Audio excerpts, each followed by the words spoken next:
dia diadakan untuk liyabluwakum, untuk menguji kamu, untuk menguji ayyukum ahsanu amala, mana yang terbaik amalan di masa dia hidup di dunia yang hanya sekejap, yang dunia ini sifatnya menipu, dunia ini adalah palsu, dunia ini memang tidak betul, tak ada yang adil. Di situlah Allah menentukan,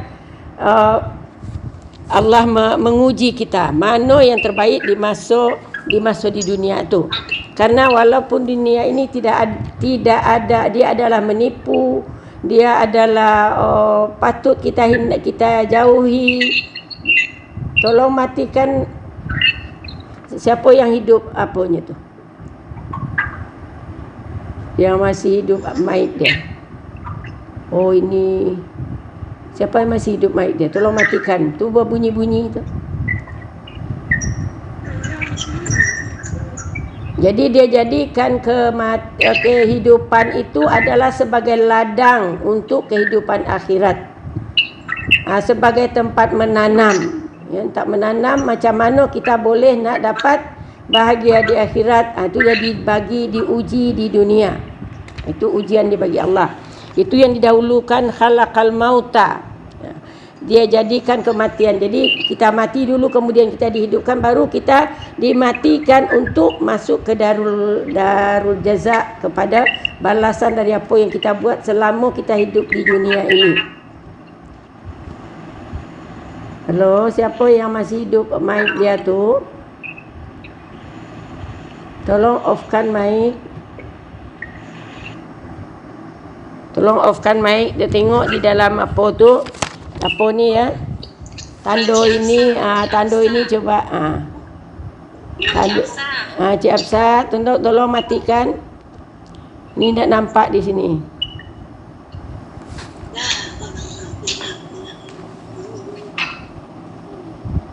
Okey, tak ada lagi suaranya kan? Jadi Allah ciptakan kehidupan tu adalah untuk menjadi liyabluwakum ayyukum ahsanu amala, mana di antara kamu yang terbaik amalannya. Kemudian wahwal azizul ghafur, dan dia adalah maha aziz lagi maha pengampun. Di dalam kehidupan ini dia banyak cubaan kerana dia adalah ujian. Allah menyatakan di sini dia aziz, maknanya semua yang kita buat untuk Allah itu kena ikut keperkasaannya. Perkasa di sini maknanya tidak boleh main-main kita buat. Ya. Saya nak apakan, mana nak gambar Puan Hamsah pun tak nampak di sini ha. Gambar Puan Hamsah tak nampak. Tolong tutupkan.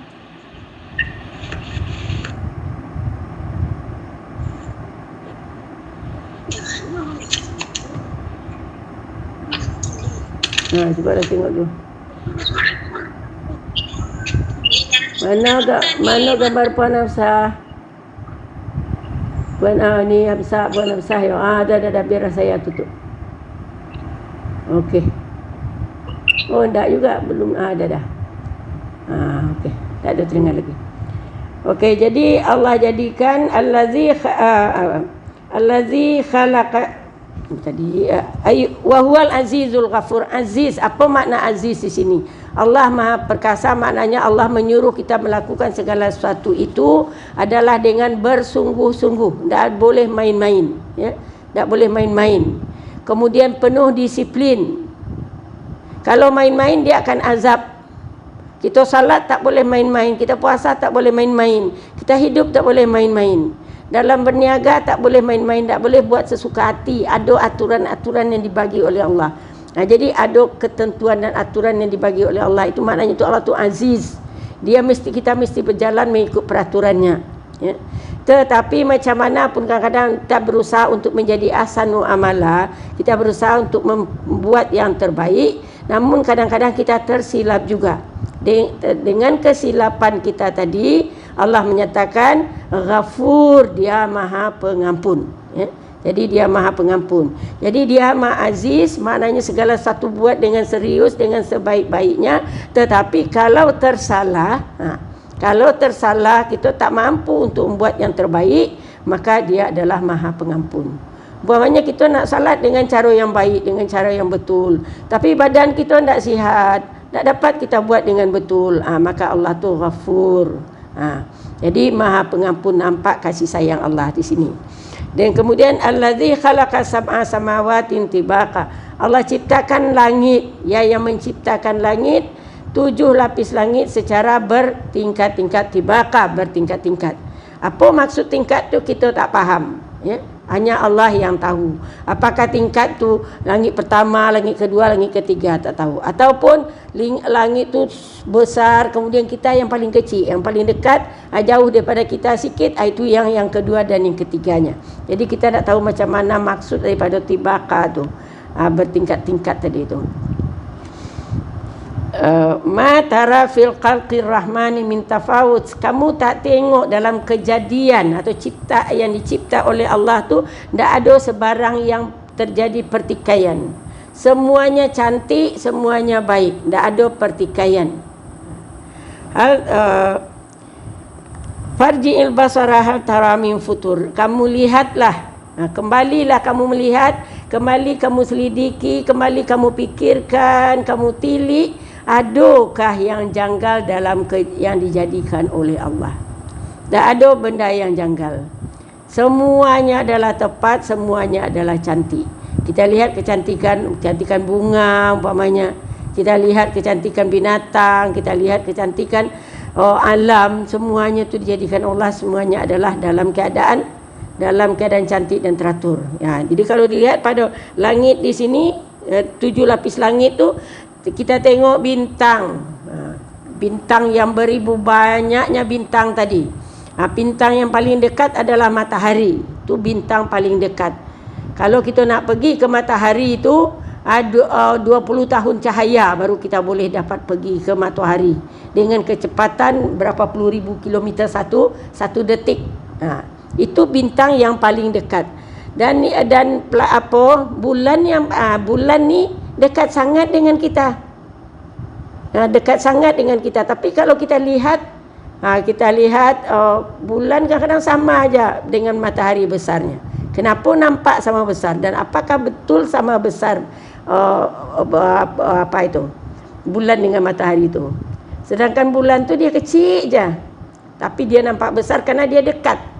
Kalau matahari jauhnya sekian ribu tahun cahaya, kita nak pergi ke sana, baru kita dapat pergi ke matahari tersebut. Itu maka nampaknya macam sama besar je dengan bulan.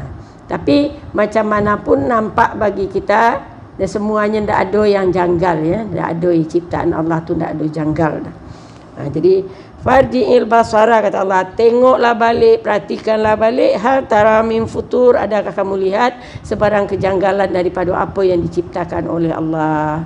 Macam kita lah umpamanya diciptakan oleh Allah dengan mata, hidung, macam mana uniknya ciptaan muka kita, ciptaan mata kita, bagaimana keunikannya. Tak ada kecacatan di sana, di dalam ciptaan tu, ya. Hal tara min futur, tak ada. Kemudian Allah katakan lagi, sumarji'il basara, kemudian pandanglah balik, kembalilah balik melihat. Karratain, 2 kali, berkali-kali, ulang kali, kaji. Yang qalibu ilaikal basar khasi'an wa huwa hasir, akan kembali kepada engkau satu rasa putus asa dan dia dalam keadaan hasir, iaitu mengeluh. Kenapa? Dah dikaji, dicari-cari, ditengok kejadian alam, ataupun kita tengok je lah, tengok bunga, kita kaitkan dengan Allah, alangkah cantiknya bunga, dan bagaimana Allah penciptanya adalah cantik dengan keragamannya. Kemudian akhirnya kita terfikir, ya Allah, kalau dipikirlah aku ni memang siapalah aku sebenarnya. Jadi kita rasa putus asa. Kita ni macam debu saja di mata Tuhan, ya. Kalau dibandingkan dengan Allah, kita ini macam debu saja, tak ada apa-apa. Bagaimana besarnya, bagaimana hebatnya kekuasaan daripada Allah itu, al-mulk dia tu. Akhirnya kita pun makan terasa kita makin kecil di depan Allah, terasa kita membesarkan Allah. Itu yang dikatakan wa huwa hasir tu, ya. Itu sampai ayat yang keempat. Jadi di dalam ayat 1 sampai ayat 4 ini Allah menyuruh kita memperhatikan alam ini. Gunanya adalah untuk mendekatkan diri kita kepada Allah, ya.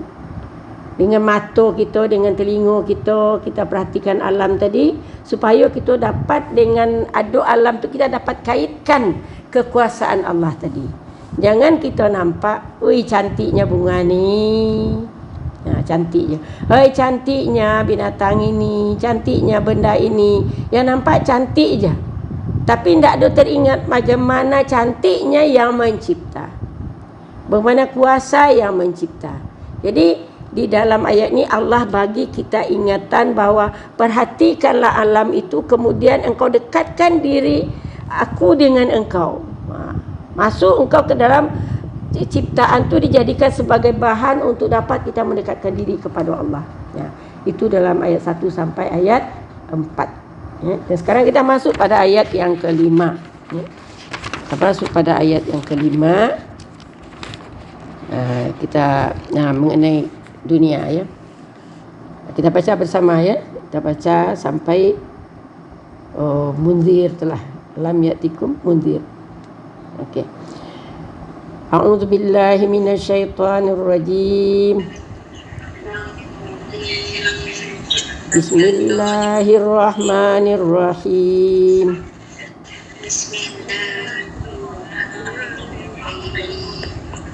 Walaqad zayyana as-samaa'a ad-dunya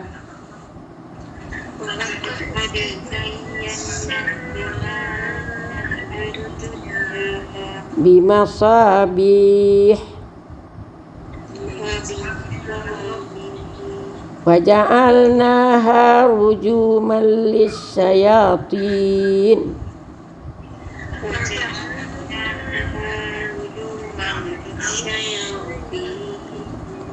wa a'tadna lahum adzabas sa'ir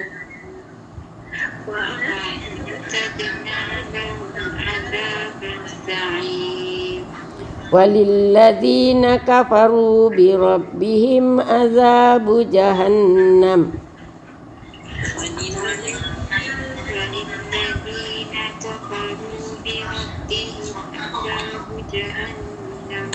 wa bi'sal masir idza ulqu fiha sami'u laha shahiqa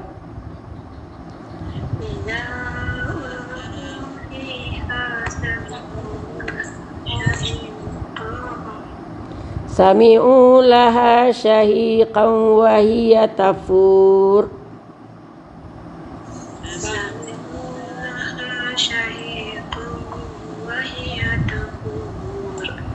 takadu tamayyazu minal ghaiz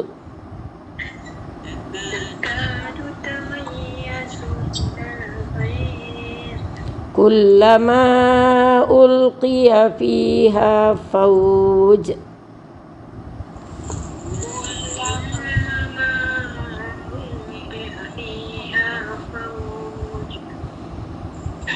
sa'alaha khazanatuha alam ya'tikum nadhir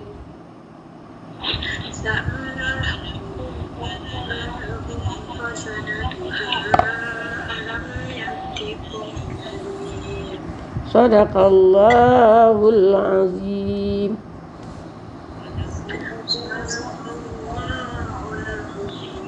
Okey, tutup dulu mic dia. Ustazah nak terangkan. Okey. Walaqad zayyana as-samaa'a dunya, dan sesungguhnya, wa dan la sesungguhnya, qad sesungguhnya lagi. Jadi walaqad dan sungguh sesungguhnya, kata Allah, zayyana as-samaa'a dunya, kami telah menghiasi langit dunia. Sama'ad dunya, langit dunia, bimasabiha, dengan lampu-lampu, dengan lampu-lampu, wa ja'alnaha, dan kami jadikan lampu-lampu tersebut rujuman sebagai rejam, alat perejam, alat pelempar, lisyayatin untuk syaitan-syaitan. Wa a'tarna lahum azabas sa'ir, dan kami sediakan untuk mereka azabas sa'ir, iaitu azab yang menyala, ya. Siksaan yang menyala. Jadi walaqad, Allah nyatakan sesungguhnya kami telah hiasi langit dunia. Apa itu langit dunia?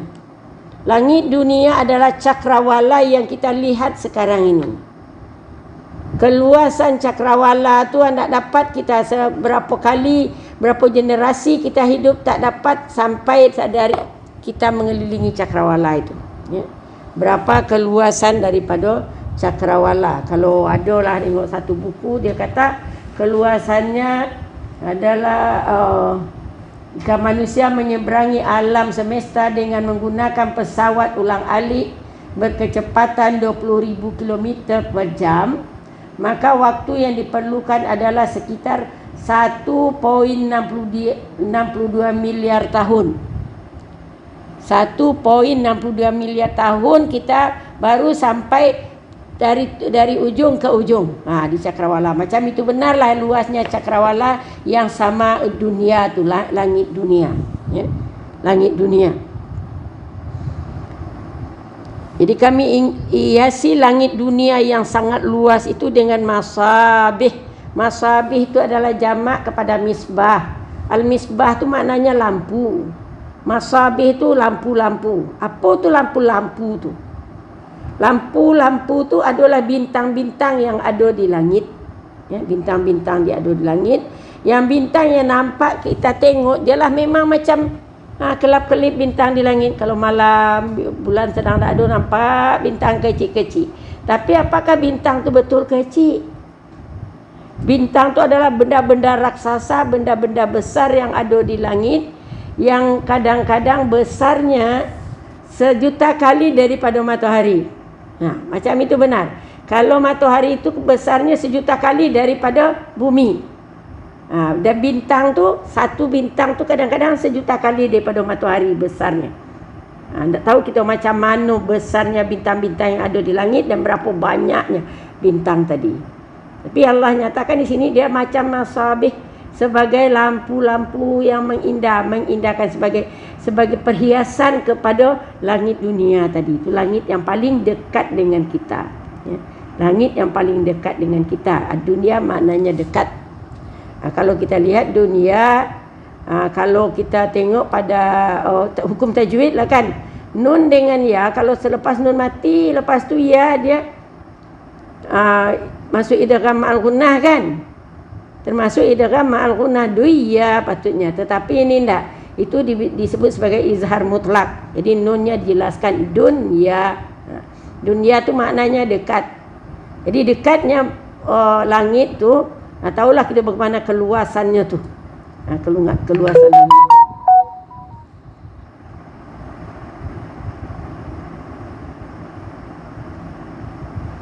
Jadi kami hiasi langit dunia dengan masabih, dengan bintang-bintang.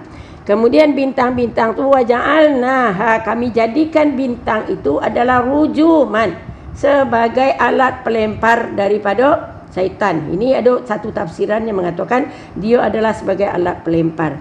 Jadi bukan bintang yang besar tu yang dijadikan sebagai dilemparkan dia daripada tempatnya untuk melempar syaitan, tidak. Tetapi adalah kalau kita sebut taib bintang.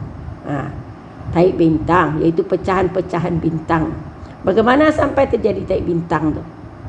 Pecah-pecahan bintang dia terkeluar daripada bintang tadi, dia melayang-layang di angkasa, kemudian tempat di masa melayang tu tiba tersedut dia oleh bumi, tersedut oleh tarikan bumi, maka disedut dengan cepat, maka keluarlah cahaya. Itu dia taib bintang.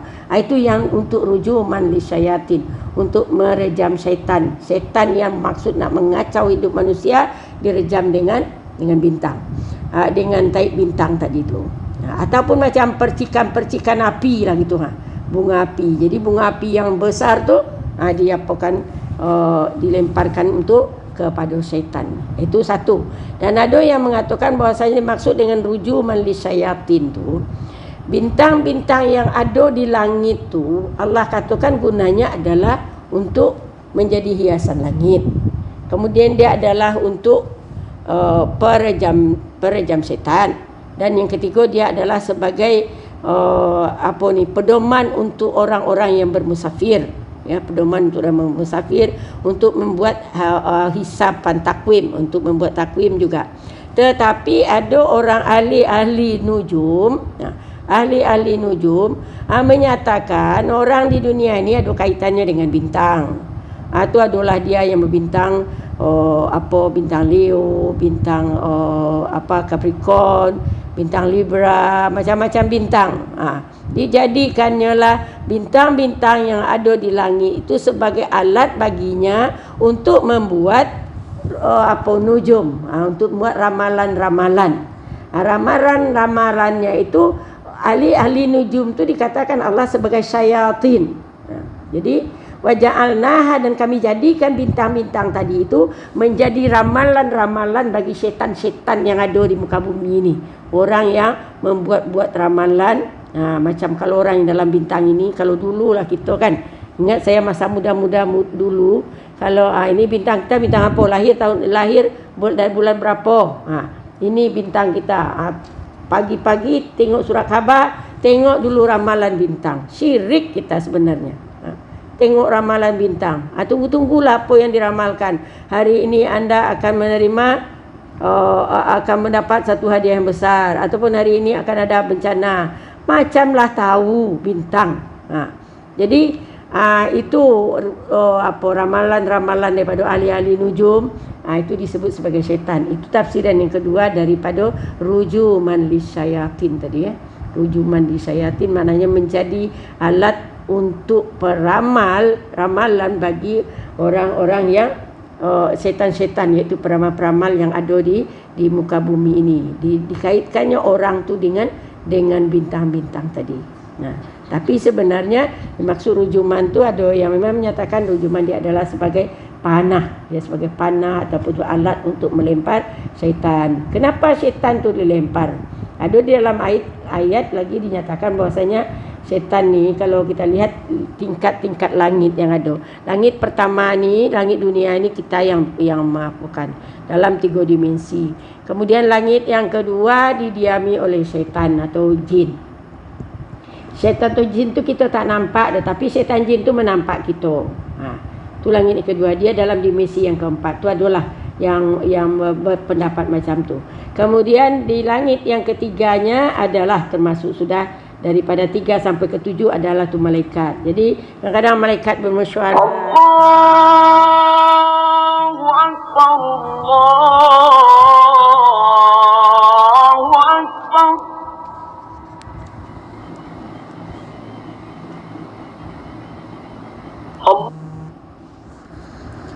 Jadi malaikat bermesyuarat, apa nak dibuat apa segala, datanglah syaitan yang dari jin-jin yang ada daripada langit yang kedua tadi nak dengar-dengar, naik ke langit ketiga, nak mendengar-dengar, nak tahu-tahu cerita, dan kemudian dia akan sebarkan, akan dia buat sesuatu untuk mengacau rancangan tu supaya jangan jadi terlaksana. Maka pada masa itulah dia direjam dengan bintang-bintang tadi. Jadi itulah tafsiran-tafsiran maksud dengan rujuman lisyayatin tu ya. Jadi waja'alnaha rujuman lisyayatin, dan kami jadikan dia menjadi alat perejam bagi syaitan-syaitan.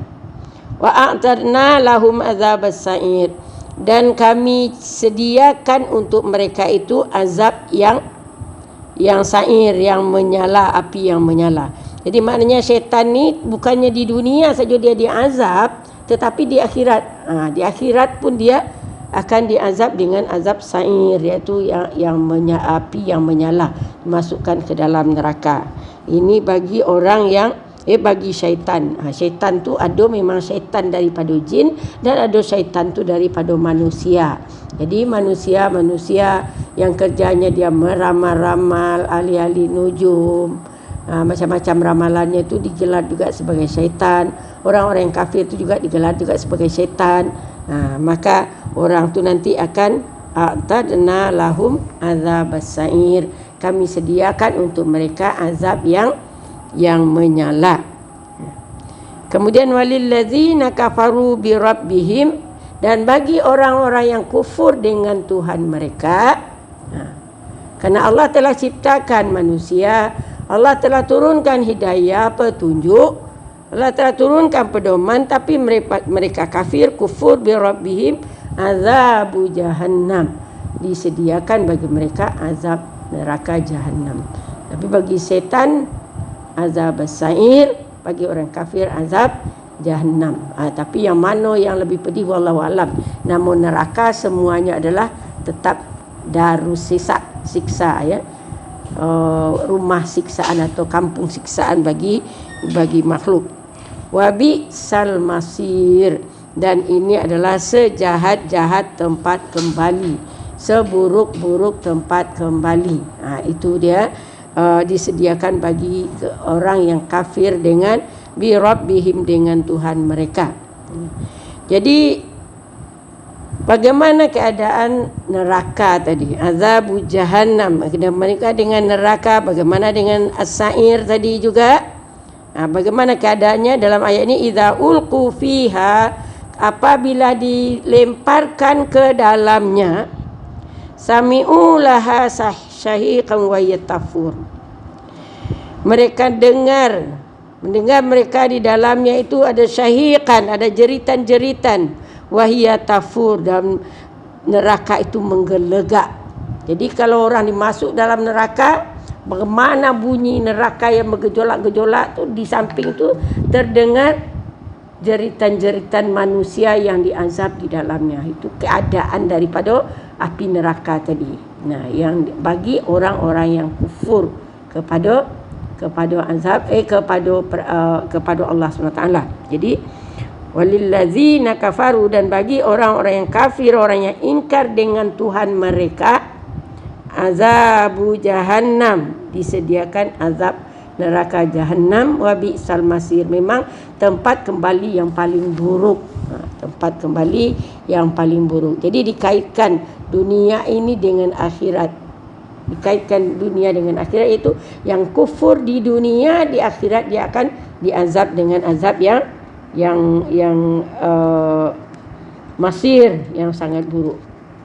Keadaan dalam neraka itu idza ulqu fiha, apabila dilemparkan, dimasukkan ke dalamnya orang, sami'u laha, mereka akan dengar di dalamnya itu ada syahiqan, ada jeritan-jeritan, pekikan-pekikan, rintihan-rintihan orang yang di dalamnya sedang dibakar. Dia merintih macam nak mati, tetapi tak mati-mati. Tak mati-mati. Itu dia yang apa tadi? Ya, orang yang berada dalam neraka. Wahia tafur. Dan neraka itu menggelegak. Menggelegak macam minyak panas, orang masuk ke dalam tu menggelegak dia.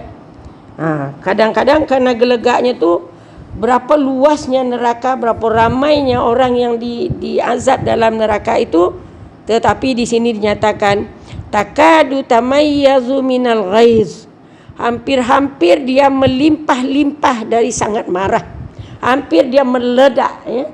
Neraka tu hampir meledak kerana neraka tu pun marah. Dia mengazab orang tu dengan penuh kemarahan ya. Dengan penuh kemarahan, membakar orang, menyiram orang, bagi makan dengan penuh kemarahan. Jadi dia hampir meledak disebabkan marahnya, kerana sebab orang derhaka kepada Tuhannya. Kemudian kullama ulqiya fiha faujun, dan sekala dilemparkan ke dalamnya satu golongan, satu kumpulan daripada orang-orang yang berdosa, sa'alaha khazanatuha, bertanya kepada orang tadi, penjaga neraka itu, alam ya'tikum nazir, tak adakah sebelum ini datang kepada kamu peringatan mengenai azab yang pedih ini?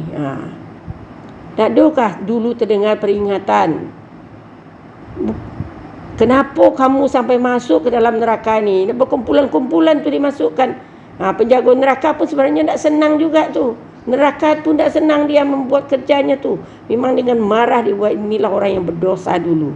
Jadi itulah soalan yang diajukannya kepada pendosa-pendosa tadi. Alam ya'tikum nazir, tak adakah datang sebelum ini terhadap kamu peringatan mengenai azab neraka tu. Jadi macam itulah keadaan neraka, dan bagaimana jawapannya nanti insya-Allah pada pelajaran yang akan datang kita akan bincangkan mengenai apa jawapan daripada orang-orang neraka tadi. Itulah dia maksud daripada surah Al-Mulk sampai ayat yang berapa ni, yang ke-8 ya. Jadi 4 ayat tadi, karena yang sebelum ini ramai yang tak ikut, jadi diulang juga. Nanti insya-Allah kita akan teruskan saja lagi ya. Jadi sekarang ni ada dalam 23 orang dah yang kekal sekarang ni. Tak apa berapa yang ada, alhamdulillah. Ada lagi yang baru masuk. Ada si wafatnya baru masuk. Okey, jadi itulah ya. Itulah pelajaran kita sampai masa ini. Dah jam 20.44. Jadi maknanya dah hampir 40 minit lah. Kita tadi jam 8 berapa minit kita tadi. Ada nak tanya tak? Ada yang nak bertanya tak? Kalau nak tanya, buka mic nak tanya. Apit, nak tanya Apit? Tak ada, Saza. Saya mendengar saja hari ini, Saza. Mendengar saja, tak apa.